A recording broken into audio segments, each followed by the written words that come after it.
Bahujan Samaj party के अध्यक्ष मायावती लगातार मिशन पर है। 3 फरवरी को मायावती गाजियाबाद में थी तो शुक्रवार को अमरोहा में रैली को संबोधित किया। इस दौरान मायावती ने यूं तो सभी दलों पर हमला बोला, लेकिन जिस मुखरता से वह समाजवादी पार्टी पर अटैक करती दिखी, उससे संदेश साफ है कि वह दलितों और अति पिछड़ों को उसके पाले में नहीं जाने देना चाहती। खास तौर पर अति पिछड़े वर्ग के मतदाताओं को लेकर यह संभावना जताई जा रही थी कि ये सपा के पाले में जा सकते हैं, लेकिन मायावती के रवैये ने अखिलेश यादव की मुश्किलें बढ़ा दी है। वहीं बीजेपी पर अटैक कर मायावती ने ब्राह्मण वोटर्स को अपने पाले में लाने की कोशिश तेज कर दी है। समाजवादी पार्टी द्वारा 2012 में अनुसूचित जाति और जनजाति वर्ग के आरक्षण के बिल को फाड़ने की बात हो, मायावती इन घटनाओं का जिक्र कर सीधे तौर पर समाजवादी पार्टी पर हमला बोल रही है। वह जोर देकर कह रही है कि समाजवादी पार्टी के कार्यकाल में दलितों और अति पिछड़ों के साथ सौतेला व्यवहार किया गया था। यही नहीं, बिजनौर से अपने सांसद रहने के दौरान का जिक्र करते हुए मायावती ने कहा कि उस दौरान दंगे हुए थे और वह बिजनौर नहीं जा सकी थी। तब कलेक्टर यादव समाज का था और उसने उन्हें रास्ते में ही रोक दिया था। कलेक्टर की जाति का जिक्र कर बिल को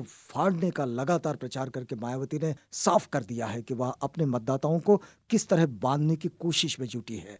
मायावती यूं तो भारतीय जनता पार्टी पर भी हमला बोल रही है, लेकिन जिस प्रकार समाजवादी पार्टी पर समुदाय विशेष के लिए काम करने का आरोप लगा रही है, उससे साफ है कि वे समाजवादी पार्टी के सामाजिक समीकरण साधने की कोशिश को कमजोर कर रही है।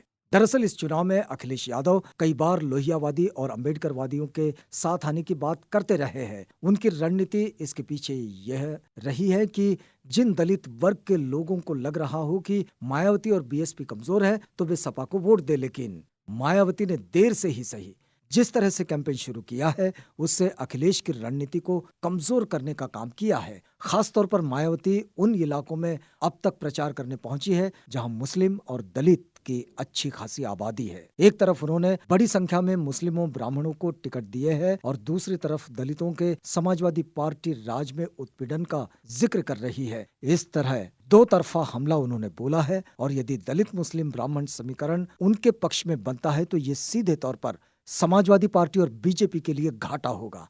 बहुजन समाज पार्टी 2007 की तरह फिर से मजबूत होगी।